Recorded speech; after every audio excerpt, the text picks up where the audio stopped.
நேயர்களே, இந்த 2026 உங்களுக்கான ஆண்டு. ஹாப்பி நியூ இயர், வாழ்த்துக்கள். இந்த ஆண்டு உங்களுக்கு சிறப்பான ஒரு ராஜயோகத்தை கொடுக்கறதுக்கு இந்த ஆண்டு உங்களுக்கு காத்துட்ருக்கு. இந்த 2026 இந்த 2026 நீங்கள் என்னென்னலாம் நினைக்கணும், என்னென்னலாம் செய்யணும், என்னென்னலாம் செய்யக்கூடாது, எதை தொடணும் எதை தொடக்கூடாது, இப்படிங்கிற எல்லா அமைப்பும் இப்போ ஜோதிட சொல்லிடும். நல்லா புரிஞ்சுங்க. முதல்ல மனசில் இருக்கிற கவலை தூக்கி கிடாசுங்க. உங்களுக்கு 10ல் சனி யோகத்தை தான் கொடுத்துருக்கார். அவர் இப்போ உங்களுக்கு 11க்கு போக போகிறார். அது எப்போ போவாருங்கிறது இப்போ சொல்லிடுவார். இப்போதைக்கு 2ஆம் இடத்துல குரு உங்களுக்கு உங்கள் ராசிக்கு 2ல் குரு இருந்து உங்களுக்கு பலன் தந்துக்கிட்டு இருக்கார். உங்கள் காலபுருஷனுக்கு உங்கள் வீடு 2ஆம் வீடு. உங்கள் வீட்டுக்கு 2ல் குரு இருக்கார். தன்னுடைய வீட்டை 9வது பார்வையாக பார்க்குறார். அது 8வது வீடு உங்களுக்கு. அதாவது உங்கள் மனைவியினுடைய மாங்கல்யம் முடிச்சுன்னு சொல்லக்கூடியது. கர்மஸ்தானம், மர்மஸ்தானம், வினைஸ்தானம் சொல்லக்கூடிய எல்லா இடமும் அதுக்குள்ளே தான் இருக்குது. கலகங்கள், விபத்து, ஆயுள், வேதனை, விரக்தி, வெறுப்பு, இது எல்லாமே அதுக்குள்ளே தான் இருக்குது. ஆனால் அது பாசிட்டிவாக உங்களுக்கு வேலை செய்யுமா, நெகட்டிவாக வேலை செய்யுமான்றது இப்போ சொல்லிடுறேன். அதுக்கு அடுத்தது இப்போ குரு தன்னுடைய 5வது பார்வையாக ரிஷப ராசிக்கு, தன்னுடைய 5வது பார்வையாக உங்கள் ராசிக்கு இன்னொரு ராசின்னு சொல்லக்கூடிய துலா ராசியை தன்னுடைய 5வது பார்வையில் வச்சிருக்கார். தன்னுடைய கட்டுப்பாட்டுக்குள்ளே வச்சிருக்கார். அந்த வீடு சுக்கிரனுடைய வீடு. உங்கள் ரிஷப ராசிக்கு உடையவரும் ரிஷப லக்னமாக இருந்தாலும் அவர் சுக்கிரன் தான் உங்களுக்கு யோகாதிபதி, அவர் தான் லக்னாதிபதி, உங்களுக்கு ராசியாதிபதி அவரே தான். அந்த 5வது பார்வையாக அந்த 6ஆம் இடத்தை பார்க்கறது ருணம், ரோகம், வம்பு, வழக்கு, கடன், நோய், எதிரி சொல்லக்கூடிய இந்த 6ஆம் இடம். இது உங்களுக்கு பாசிட்டிவாக இருக்கா நெகட்டிவாக இருக்காங்கிறது இப்போ சொல்லிடுறேன். அதுக்கு அடுத்தது குருவோட பார்வை 7வது பார்வையாக தன்னுடைய சொந்த வீட்டை பார்க்குறார். அது மர்மஸ்தானங்கிற, அது வழக்கு, விபத்து, பிரச்சனைங்க சொல்லக்கூடியது. இந்த மாதிரி இடம் சொல்லக்கூடியது இடம். அதாவது அவமானம், வேதனை, சந்தோஷத்தை இழப்பு, இடம் விட்டு இடம் பேர்ந்து போவது, இதெல்லாம் அந்த 8ஆம் இடம் சொல்லக்கூடிய இந்த உடைய காரகம். அதில் நல்லதும் நிறைய நடந்திருக்கு, நல்லதும் இருக்குது. உங்களுக்கு அது நல்லதாங்கிறது இப்போ சொல்லிடுறேன். அதுக்கு அடுத்தது குரு தன்னுடைய 9ஆம் பார்வையாக உங்கள் ராசிக்கு 10ஆம் இடம் சொல்லக்கூடிய தொழில் ஸ்தானத்தை குரு பார்வையிடுகிறார். இந்த தொழில் ஸ்தானங்கிறது 9வது பார்வையாக அந்த தொழில் ஸ்தானத்தை பார்க்கறது உங்களுக்கு ஒரு சிறப்பான ஒரு யோகம். எதுக்காக சொல்ல வரேன்னா, அந்த இடத்துல சனியும் இருக்காரு, ராகுவும் இருக்கார். சனிக்கு எதிரில் சொல்லக்கூடிய 180 டிகிரியில் உங்கள் ராசிக்கு, அதாவது ரிஷப ராசிக்கு 4ஆம் இடம் சொல்லக்கூடிய சுகஸ்தானத்தில் தாய் ஸ்தானத்தில் கேது இருக்கார். இந்த தாய் ஸ்தானத்தில் கேது இருக்காருங்கிறது உங்களுடைய பூர்வ புண்ணிய ஸ்தானம் சொல்லக்கூடிய 5ஆம் இடத்துக்கு 12ஆம் இடம். இந்த சுகம் அப்படிங்கிறது ஒரு சந்தோஷமான இடம்.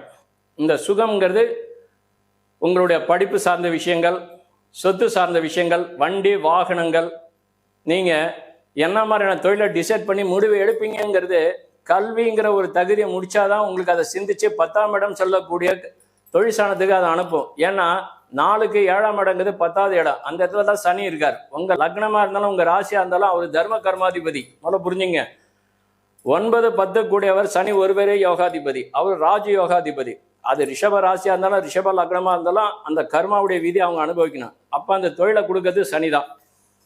உடலை வஜ்ராயுதம் போல வச்சிருப்பார் இந்த சனி. ஏன்னா உடம்பு உங்களுக்கு இரும்பாக இருந்தால் தானே உங்களால் வேலை செய்ய முடியும். இரும்பாக இல்லைன்னா உங்களால் எப்படி வேலை செய்ய முடியும்? இதுதான் சனியினுடைய கேள்வி. சனி நீதிமான், தர்மவான். அப்போ எப்படின்னா உங்கள் தொழிலை தர்ம நீதியாக தான் கொண்டு போவார். அதிர்ஷ்டம் அப்படிங்கிறது அந்த உழைப்புக்கு தகுந்த மாதிரி தான் அந்த அதிர்ஷ்டத்தை கொண்டு வரார். திடீர் அதிர்ஷ்டங்கிறதுலாம் கிடையாது. ஏன்னா சனி யோசிச்சு தான் கொடுப்பார். ஆனால் தான் சனி கொடுத்தார், எவர் தடுத்தார்னா உங்களுக்கு 10ஆம் இடங்கிறது தொழில் ஸ்தானம். கடந்த 2 வருஷமா உங்களுக்கு தொழிலை கொடுத்துறார். தொழிலுக்காக கடன் வாங்கியிருப்பீங்க, தொழிலுக்காக எல்லாமே செஞ்சிருப்பீங்க.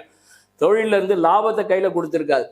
எல்லா ப்ராப்பர்ட்டி, எல்லா பொருளும் உங்ககிட்ட தான் இருக்குது. அதில் லாபம் மறைஞ்சிருக்குது. ஆனால் அதை எடுக்க முடியாது இந்த சூழ்நிலை. இப்போ சனி உங்களுக்கு ஜனவரி, பிப்ரவரி, மார்ச்சில் 6ஆம் தேதி உங்களுக்கு மீனத்துக்கு போகிறார்.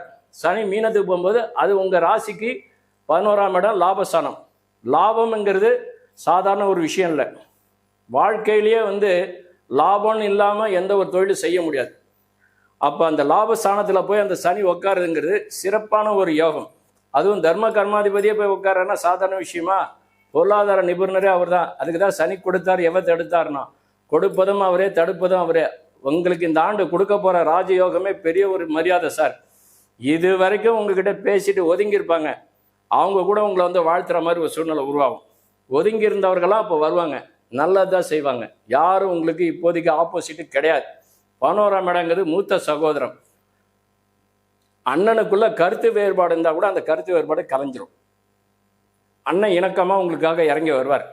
இது வரைக்கும் அண்ணன் இறங்கி இருக்க மாட்டார் எந்த ஒரு விஷயத்துலையும், இப்போ இறங்குவார். ஏன்னா சனி அந்த வீட்டுக்கு போயிட்டார். அடங்காதவங்கள கூட அடக்கிடுவார் சனி. ஏன்னா அவர் ஜஸ்டிஸ், நீதிமான்.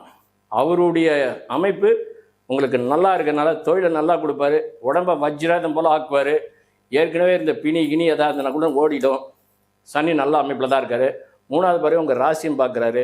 7வது பார்வையாக எப்போ உங்களுடைய ராசிக்கு 7வது பார்வையாக 5ஆம் இடத்தை பார்க்குறார். அந்த 5ஆம் இடங்கிறது பூர்வ புண்ணியம். உங்களுடைய உறவு, தாய், உங்களுடைய அப்பாவுடைய பூர்வீகம், தாத்தா, இதெல்லாம் சொல்லக்கூடியது அந்த 5ஆம் இடம் சொல்லக்கூடியது. 5க்கு 5ஆம் இடம் பாவத் பாவம், 9ஆம் இடம்.